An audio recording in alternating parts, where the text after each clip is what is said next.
Hey there, Nomads of Lore. I'm Sean, and in this video, Jonathan is not with me today, but I am going to be discussing Warrior Galadriel in Amazon's Rings of Power TV show and whether that's right or not.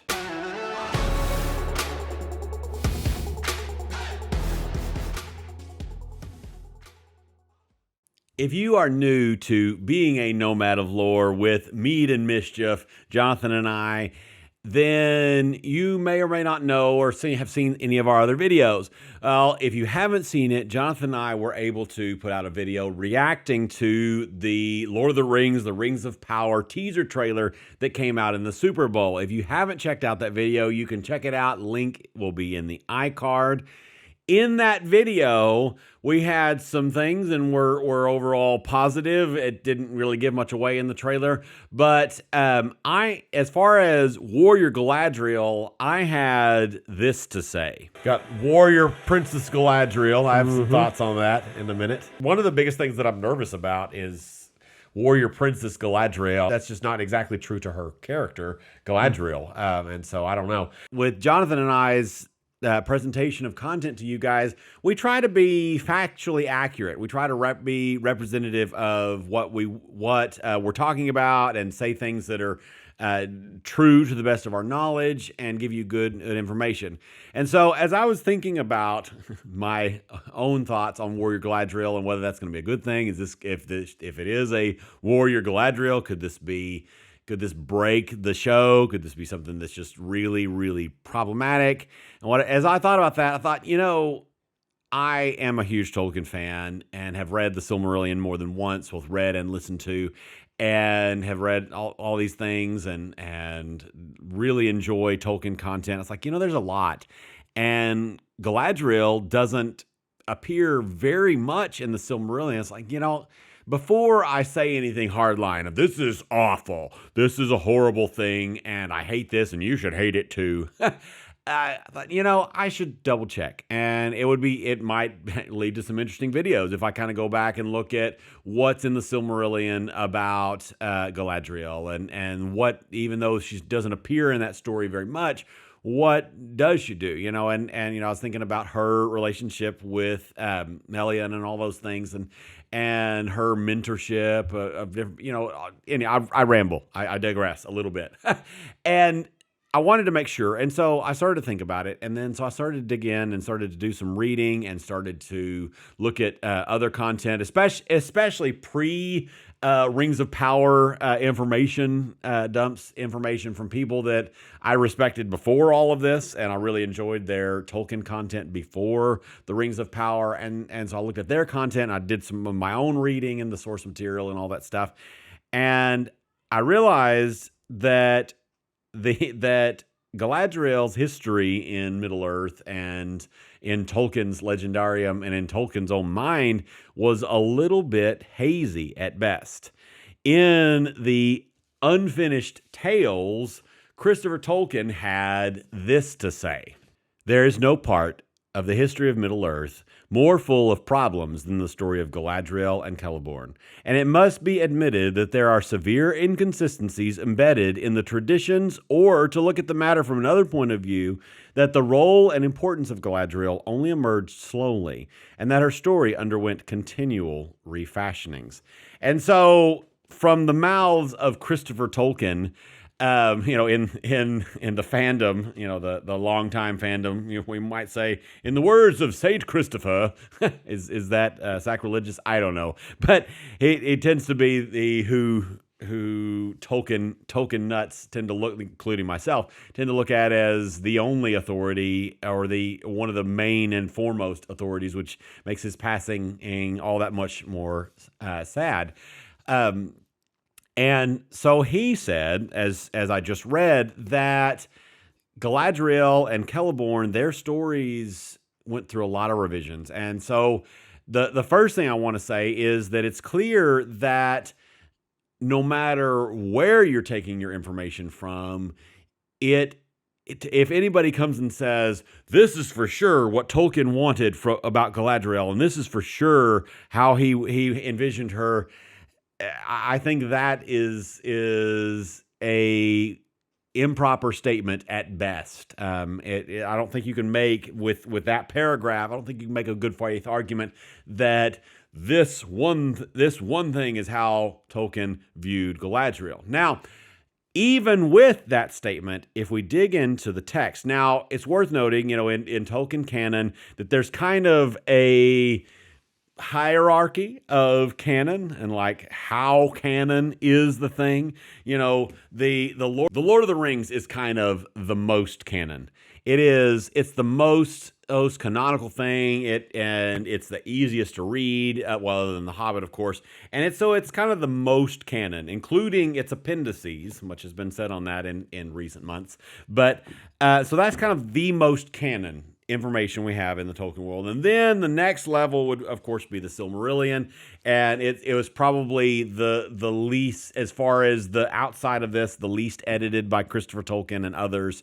And it's the closest next step. And then we move on to the Unfinished Tales, of course. And then we move on further than that into the letters and into the other things. So there's so with that kind of disclaimer in mind, we're going to kind of look at a couple things that Tolkien said in the Unfinished Tales and in one of his letters, and it'll give us an idea of who he thought of Galadriel being and all of that. We're going to get into here pretty soon, and spoiler alert for this video, that it, in my opinion, and based on evidence from the text, a young warrior Princess Galadriel is maybe not quite so far off as many of us, including myself, first envisioned.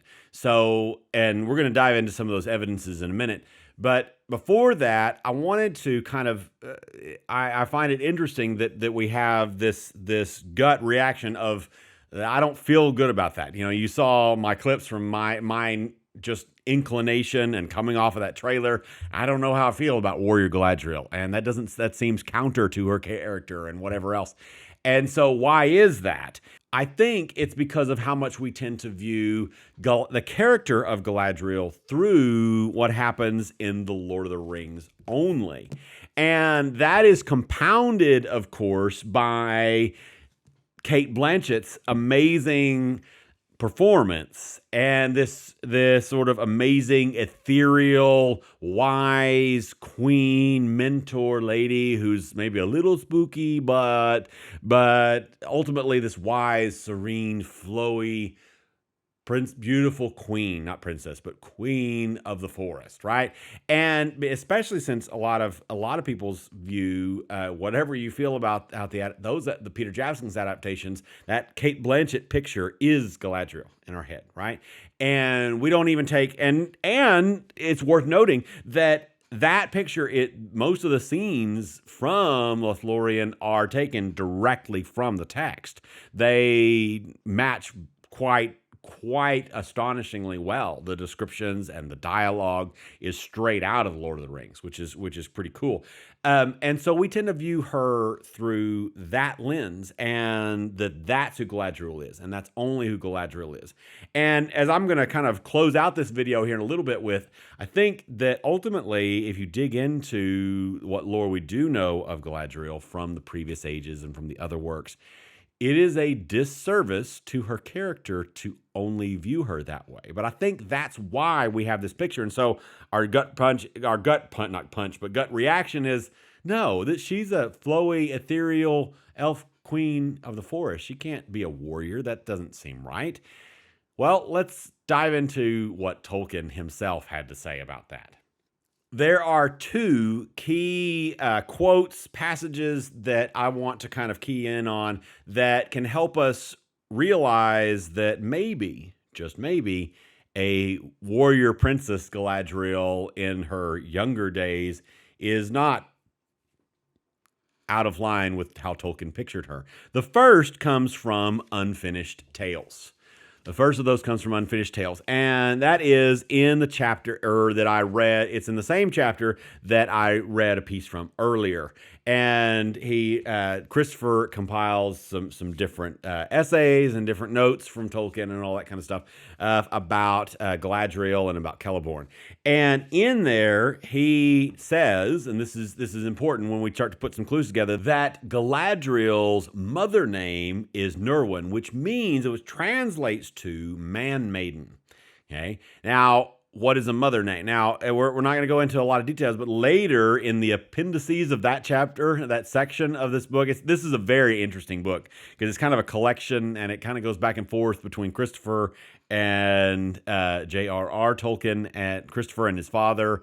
And it's very, if you've never read Unfinished Tales or even looked at part of it, it's a very interesting. It's a very interesting read. It's quite fun, actually, because you get to see a lot of backstory and all that stuff. Highly recommend, personally, if you're if you fancy yourself a bit of a Tolkien nerd. But later in there, he talks about what a father name and a mother name is.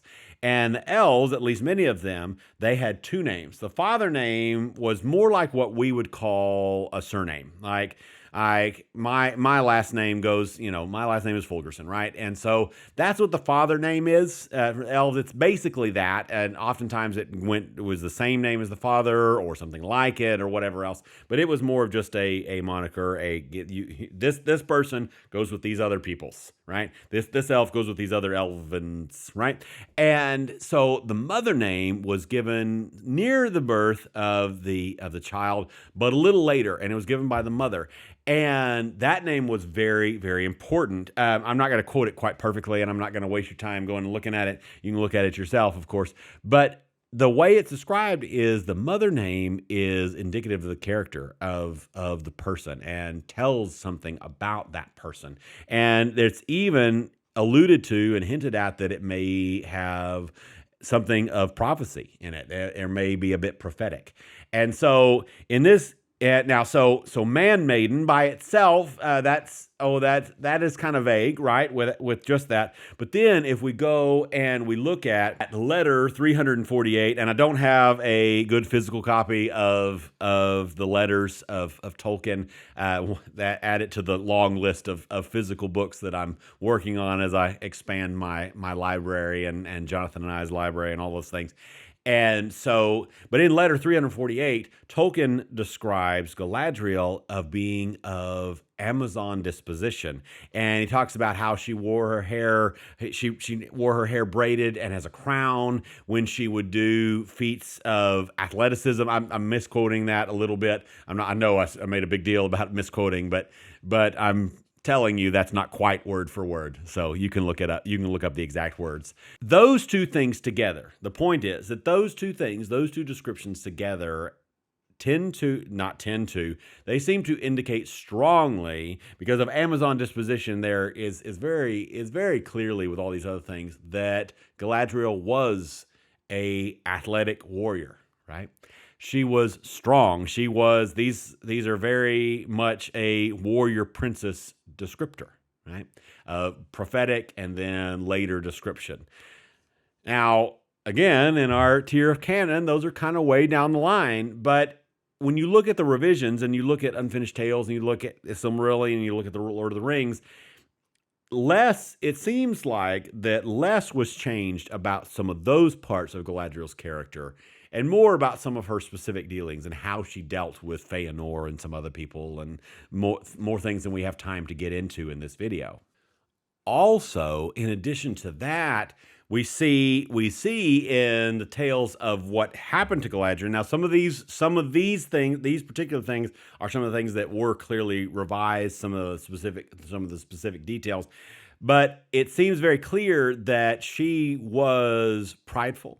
She was willful. She also had and the way the descriptor, or I'm not perfectly quoting, but the way it's described is way down deep inside. She had a good heart, and she didn't hate anybody except Feanor, and she did have a good heart, and she was still a noble elf, but she was also willful and strong-headed, and she was she was prideful. Pride is a huge theme when we look at Tolkien's works, and it being a bad thing, and especially in this context. And she wanted to rule over. She wanted to rule land of her own, and she stood up against the gods of Middle Earth essentially, and said and chose to go and live in Middle Earth and rule over her own place. And that it's worth noting is not described as a bad thing, right? Her wanting to rule was not necessarily a bad thing, but this pride, this willfulness, and do things her own way is at the very least described as passions of youth, essentially. And so, in kind of closing out, we'll start before we close that a warrior Galadriel in her youth is very, very much in line with Tolkien's vision. I was wrong. And I was wrong. And I was thinking through a lens of, let's be real and let's be honest, I was thinking through the mental picture of Cate Blanchett, right? And so that's true. So that's the first thing. And then second thing, and this one I think is even more important, and that is that to just look at the end of her life, and then some of the things that she says and does make less sense, and they have less, and more important, and maybe more importantly and more precisely, they have less impact, because who Galadriel is, her story is one of growth, one of maturation over millennia, quite literally. And she grows and she matures. It's a good thing that she didn't have the test of the One Ring being put in front of her in her days of youth, because she probably would have taken it in those early days. And she would have been a queen, terrible and beautiful, and everyone would have loved her and despaired. And that is who she was in her youth. And when we see her at the end of the third age, she's become someone who has matured with age and with trial, and through gaining what she wanted. She did become a queen and a lord in her realm, and she did rule in a realm, and she did fight. We will also forget that she fought Sauron himself with the White Council, right? And she did fight, and she did rule, and she did all of these things. And even in gaining those things, she also matured, and she grew, and she became the wise, ethereal counselor woman that she was. And she did pass that test. And when we look at it through that light, that line becomes way, way more impactful. Because this is when she says, I have passed the test, it's her looking and saying, this is a more modernization of language, of course, but dang, I did it. Look who I've become, and look where I am now. And she chose to let go of that power and release it for the greater good and for the well-being of others, and allow that to happen. And she made that choice. And so she diminished, which is a big deal for Galadriel, a headstrong warrior princess in her youth. And it's a beautiful tale, and I really love it. And I still don't know about this Rings of Power show. Who knows? I'm hopeful, and and there are pieces that I'm concerned about, and all that kind of stuff, just like many of the rest of you. This one thing, though, after recalling and digging and looking for myself, I find I'm much less worried about this thing. Hopefully this has shed some light for you guys if you have been concerned about this issue and this area as well. Let us know in the comments what kind of Lord of the Rings or Rings of Power content you would like to see from us. What other things are you curious about from the history of Middle-earth and all of those things? What things are you excited about, if anything, for Amazon's Rings of Power TV show? Thanks, guys. We will see you later. Bye-bye.